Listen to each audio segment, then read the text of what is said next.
Ёлки, мать их.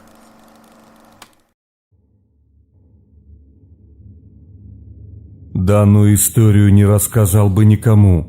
Из тех, кого знаю, многие сомневаются в правдивости. Произошло все 28 декабря. Накануне Нового года, как всем нам известно, нужно как-то добывать елку. Платить денег жалко, а вот ноченькой прокатиться на поляну лесника, хоть и опасно, зато дешевле. Я с другом Сашей собрался наведаться в свою лавку елок. Днем есть возможность засветиться, а вот вечером самое то. На часах было примерно 11:30. Вытолкав из гаража старенький Урал сани, заправили газолинчик, куда взяли водочки. Естественно, не пьянки а здоровья ради. Дорога не короткая, да еще и через лес минут 30 ехать. Вдруг замерзать начнем, а так согреватель есть. Сколько ехали, не знаю, так как через каждые 5 минут останавливались покурить. С такими остановками до цели мы добрались за час. Естественно, присмотреть елку ночью трудновато, да и много их разных. Но много брать нельзя, а то запалят, и с краю тоже нежелательно. Присев минут на 10, хотели приговорить бутылочку. Да вот беда, стаканы не взяли, а с горла пить не было никакого желания. Достав топор, я пошел в середину ельника искать самую красивую. Походив, присмотрелся. Все какие-то вялые, некоторые лысые вообще. Так я потихоньку зашел черт знает куда. Темень нереальная. Я достал сигарету и начал усердно цвыркать зажигалкой. Как я про себя крыл матом продавца, который впихнул мне ее, думая о спичках. Так стоял я и клацал раз за разом. Тут я, прошу прощения, наложил кирпичей. В метрах 2 от меня кто-то шел. Японский магнитофон, подумал я, неужели лесник?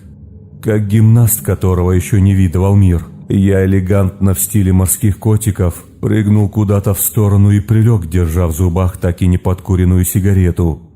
Тело прошло на солидном расстоянии от меня, чему я был счастлив, как кот от шашлыка. И если уж я его рассмотреть не мог, так он меня и подавно. Тут меня осенило, что Саша же там, у края, и если не увидит лесника, абзац ему.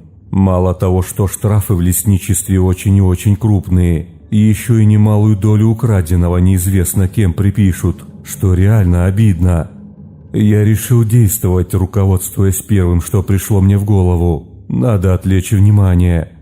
Бегаю я не быстро, но обстоятельства слишком исключительны. Недолго думая, я подорвался и метнулся вглубь леса, при этом крича, как в старые времена Атас. Как пантера, прыгая через елки, я показывал чудеса эквилибристики, пока не зацепился за что-то, зарывшись мордой в снег. Я проматерился, плавно перевернувшись, обнаружил, что за мной никто не бежал. Откровенно стало обидно, для кого я так эластично скакал по поляне. Поднявшись на ноги, я понял, что нахожусь очень и очень далеко, как от согревателя, так и от Урала. Плюс ко всему возвращаться по следам было страшно, вдруг лесник там. Решил идти в обход, явно не зная, куда я плетусь. Спустя фиг его знает сколько времени, я уже был в лесу, отойдя от поляны с елками метров на 100. Снова попытался зажечь свою зажигалку, и снова облом, она вся была в снегу. Постояв как осел посреди леса, выбирая право или лево, решил пойти налево. И тут случилось то, чего я никому и ни в каком состоянии не рассказал бы. Сзади послышался шум, вот тут-то и накрыло меня. Обернувшись, я увидел напротив себя что-то нереально большое, где-то метра по 2,5. Одето нечто было в одеяние, смахивающее на похоронный саван. Само лицо чертами и морщинами напоминали мне, очень старого деда, фактически мумию, а зубы и глаза описать невозможно. Я не мог двигаться. Думаю, всем знакомо такое чувство, лишь ступор и ожидание чего-то неизбежного. Единственное, что запомнилось очень и очень отчетливо, это пристальный взгляд существа. В момент блеснула лукавая улыбка, сверкнули зубы, и оно в темпе двинулось ко мне. Вот тут-то весь ступор и ушел. Не знаю, мог бы кто бежать по сугробам так, как я тогда, но перелетал я их на раз-два. На ходу опять зацепился, но скорость спасла темп, который я быстро восстановил. Куда я бежал, не знаю. И тут, реально чудо-звук Уральчика. Увидев вдалеке свет от фар, я рисковато свернул и влетел на поляну с елками на ее окраину. Снова прыгая как Исенбаева через эти, будь они прокляты, елки, я допрыгал к мотоциклу. Запрыгнув в коляску, я как резаный заорал: «Давай, полетели нахрен отсюда!» Назад дорога была куда быстрей. Выехав к нашему селу, как раз после железнодорожного переезда, я вылез из коляски, прихватив с собой бутылку горюче-смазочного вещества, за один раз обезвредив более половины содержимого. Тут прозвучал вопрос, которого я так боялся. «Что это было сзади тебя?» – взволнованно спросил Саня, таращась на меня. «Лесник», стараясь соблюдать спокойствие, ответил я. «Ох и огромный же он был», – кивая гривой, заметил Саша. «Да таких и берут в охрану. Пожалуй, я дальше дойду сам. Хочу еще кое-куда сходить», – соврал я, кинув бутылку в коляску и направился вперед. Саша буркнул что-то вроде «как хочешь». И вот что. Сигарета так и была все время в зубах, прилипнув от страха к левой стороне челюсти. «Ну его, куплю эту елку. Так безопасней будет», – подумал я. Шел я потихоньку. Как раз когда я был уже возле своего двора, начал валить снег. Уже стоя во дворе, я достал зажигалку, клацнул раз, та зажглась.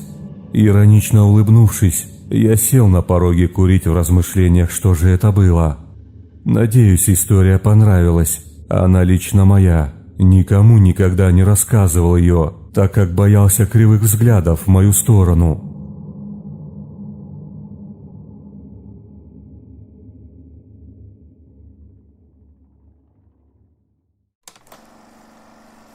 Лесополоса.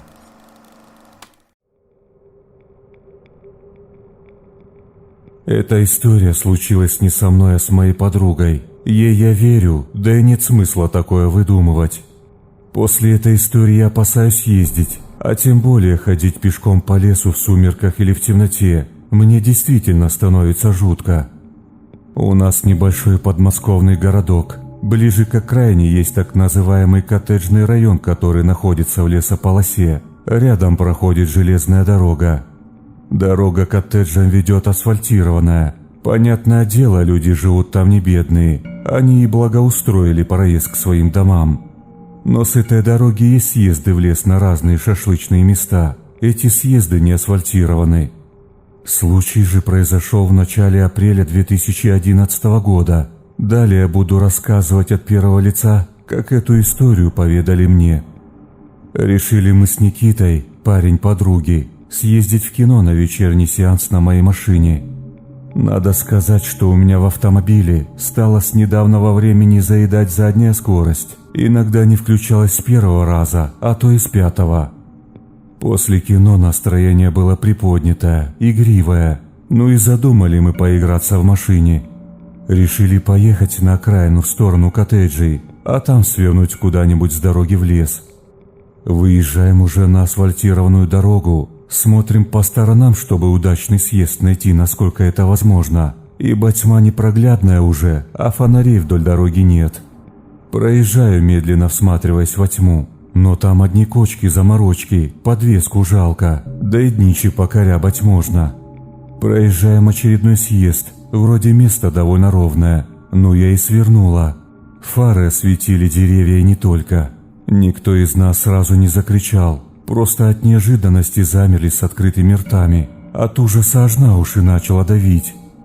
Метрах в 3 от машины сидело нечто с сине-серой кожей и редким волосяным покровом с маленьким лицом, если это можно так назвать, но с большой чересчур выпуклой черепной коробкой.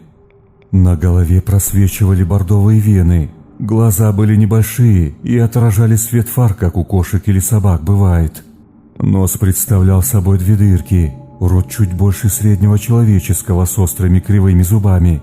Казалось, их был не один ряд.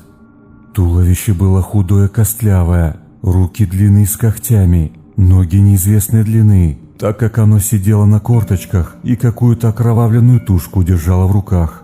То ли кошка, то ли белка, не разобрать, ибо тельце было достаточно сильно погрызано. Когда фары осветили его, оно резко повернуло голову в нашу сторону, замерло, пристально посмотрело на нас, хотя, может, и не на нас, а просто в нашу сторону, ибо фары светили. Тут я не выдержала, и из меня просто вырвался нечеловеческий вопль. Судорожно начала переключать скорость, чтобы сдать назад и развернуться, поехать скорее прочь. Автомобиль, как водится, подвел и застрял на месте. Эта тварь резко выбросила трупик животного, взвизгнула и бочком небольшими прыжками поскакала на нас. Здесь уже заорал Никита: «Быстрее! Чего ты тормозишь? Выезжай!» Остальная лексика была совсем не литературная. Я все пытаюсь включить заднюю скорость, нажимаю на газ. Машина все равно стоит. Тварь подскакала к машине, положила свои уродливые руки на капот и пристально посмотрела на нас. Мы в ужасе замерли на секунду и смотрели прямо на существо. Оно издало какой-то клокочущий гортанный звук и резко метнулось на лобовое стекло. Заорав, что есть мочи, я все-таки включила задний ход и резко дала газу. Существо сползло с капота. Тут я развернула машину и погнала прочь в сторону освещенной части города. Когда выезжали из этой лесополосы к фонарям, то в зеркало заднего вида я увидела эту тварь, которая скакала за нами, но потом она остановилась, не выходя за пределы леса. Тварь сидела на границе столько, сколько я еще могла ее видеть в зеркале. В качестве хлипкого доказательства этой жуткой встречи у меня остались трещины на лобовом стекле и пара царапин на капоте. Но кто же примет эти мелочи всерьез? Никак не докажешь. Но больше в лес я в темное время суток не ногой.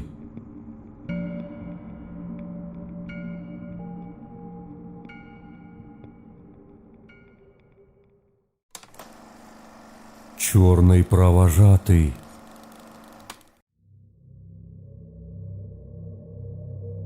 Главным развлечением в нашей деревне были поездки на дискотеку в соседний поселок.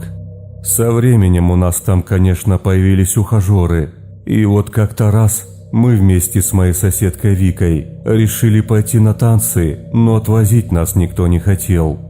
Пришлось звонить этим самым ухажерам, чтобы приехали за нами, так как несколько дней до этого шел дождь и всю дорогу до шоссе размыло. Нам пришлось идти самим до асфальта. Машина просто не смогла бы к нам проехать. Не испугавшись грязи, мы надели резиновые сапоги, взяли с собой сменную обувь в пакете и пошли.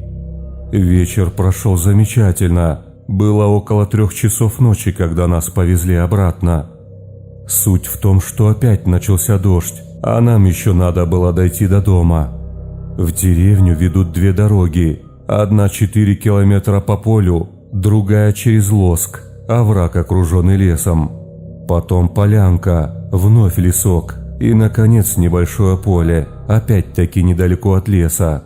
Причем второй путь был короче, километра 2-3. Решили не идти долго под дождем, поэтому выбрали вторую дорогу. Забрали сапоги, которые спрятали в кустах, переобулись и пошли.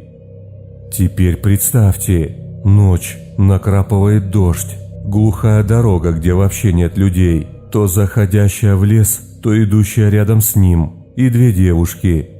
Было ужасно страшно, но мы старались не показывать этого. Пройдя Лоск и полянку, мы приблизились к лесу. Тут я краем глаза замечаю в стороне от нас, около деревьев, темную фигуру, не то зверь, не то человек. И я увидела, как горят его глаза белым холодным светом. Не ярко, но очень заметно. Это в темноте-то. Ни молнии, ни луны. Отражать нечего. Почему же они светятся? Надо сказать, что в экстремальных ситуациях я всегда чувствую ответственность за тех, кто находится рядом со мной. Поэтому стараюсь сохранить трезвую голову и холодный ум. Сразу подумала, главное – не делать резких движений, дабы не показать, что мы испугались, и не издавать громких звуков, а тут еще пакеты шуршат. «Вика», – говорю я подруге, – Пойдем скорее, а то домой очень хочется, а тут еще дождь. В общем, решила, не пугая ее раньше времени, а то мало ли, устроит истерику или побежит, чем привлечет внимание. Поторопить, чтобы отдалиться от этой фигуры. Краем глаза отметила, что силуэт таки остался стоять около дерева, только голову за нами повернул. Быстрым шагом мы прошли весь участок около леса и еще быстрее припустили домой. Благополучно добравшись, сели на лавочку и стали делиться впечатлениями от дороги. Тут уж я рассказала про темную фигуру и горящие глаза, и про то, что не хотела ее пугать, потому и не сказала сразу. Смотрю, Вика глаза округлила и говорит: «Знаешь, я тоже не хотела тебя пугать, поэтому не сказала, а тоже тебя поторопила». Но когда мы вышли из лесочка, там небольшое поле, посередине дорога, с каждой стороны метрах в 10-20 лес. Я увидела, что вдоль кромки леса то ли бежали, то ли плыли несколько темных расплывчатых фигур. Глаз, правда, я у них не видела, но то, что они за нами следили, это точно.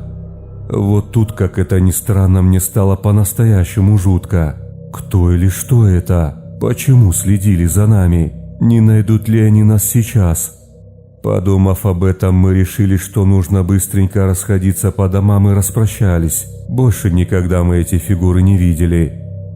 И знаете, сейчас, когда я решила рассказать это, мне пришла в голову мысль, а может, они не представляли опасности? Может, это духи леса провожали нас домой? Ведь дальше леса они не пошли, на нас не напали и вообще никакой агрессии не выказали. Ведь не обязательно доброе существо должно быть светлого цвета. Может, это ночные стражи. Во всяком случае, мне приятно так думать.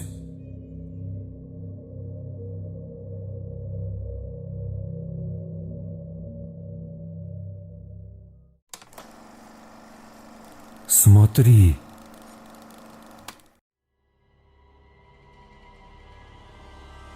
История, которую хочу рассказать, произошла со мной и моим двоюродным братом Андреем в августе 1998 года. На летние каникулы мы вдвоем приезжали к бабушке в деревню, которая находится в Адинском районе Пензенской области. Я встречался с девушкой из соседней деревни, которая находилась в 2 километрах от нашей. Обычно мы вместе с приезжими ребятами ходили к ним в клуб. Однажды вечером, как всегда, ребята зашли за нами. Мы с братом смотрели сериал «Строго на юг». Он начинался после программы «Время» около 10 вечера. Андрей сказал мне: «Давай досмотрим и придем попозже». Я согласился, и ребята ушли без нас. В общем, досмотрели мы сериал и пошли. В конце нашей деревни начинался лес, напротив леса были посадки, разделяла их дорога. Мы обычно ходили по тропинке по посадкам, так как на дороге было очень много выбоин и здоровенных луж, и в темноте можно было запросто в них угодить. Когда заканчивался лес, дорога шла возле заброшенного карьера и начинались кладбища, а сразу после них шел крутой спуск, который вел в деревню, где жила моя девушка. Вышли мы с братом из дома. На улице было уже темно и довольно прохладно. Надвигались тучи, собирался дождь. Мы ускорили шаг, а когда прошли деревню, начал моросить дождь. Войдя в посадки, мы остановились и закурили. Андрей настороженно во что-то вслушивался и спросил меня: «Слышишь?» Я не понял сначала, о чем он, но потом услышал топот, доносившийся со стороны нашей деревни. Топот приближался все ближе и ближе, и тут вдруг брат, дернув меня за рукав, крикнул: «Смотри!». Я повернулся в сторону дороги, и от страха у меня волосы буквально встали дыбом.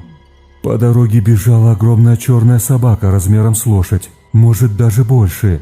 Это была даже не совсем собака, а скорее ее тень, но в темноте мы достаточно отчетливо рассмотрели силуэт. Из-под лап у нее раздавался топот. Она или оно пробежало в попутную нам сторону. Сколько мы стояли на одном месте, ничего не понимая, я не знаю. Но в какой-то момент разум вернулся, и мы со всех ног бросились бежать в ту самую деревню, в которую шли. Позади нас раздавался собачий вой и звуки лязгающих цепей в лесу. Пробежали мы оставшийся путь очень быстро. Вбежав в деревню, Мы, не останавливаясь, прибежали в клуб все до нитки мокрые и грязные. Дождь, пока мы бежали, уже разошелся вовсю.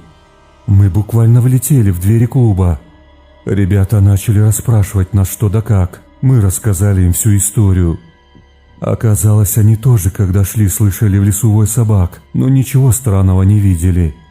Обсохнув и успокоившись, мы просидели в клубе до 4 утра, а когда вышли на улицы, был сильнейший туман, и на обратном пути мы ничего не увидели, никаких следов. Вот такая вот приключилась с нами история, и что за существо мы видели, я так до сих пор и не знаю.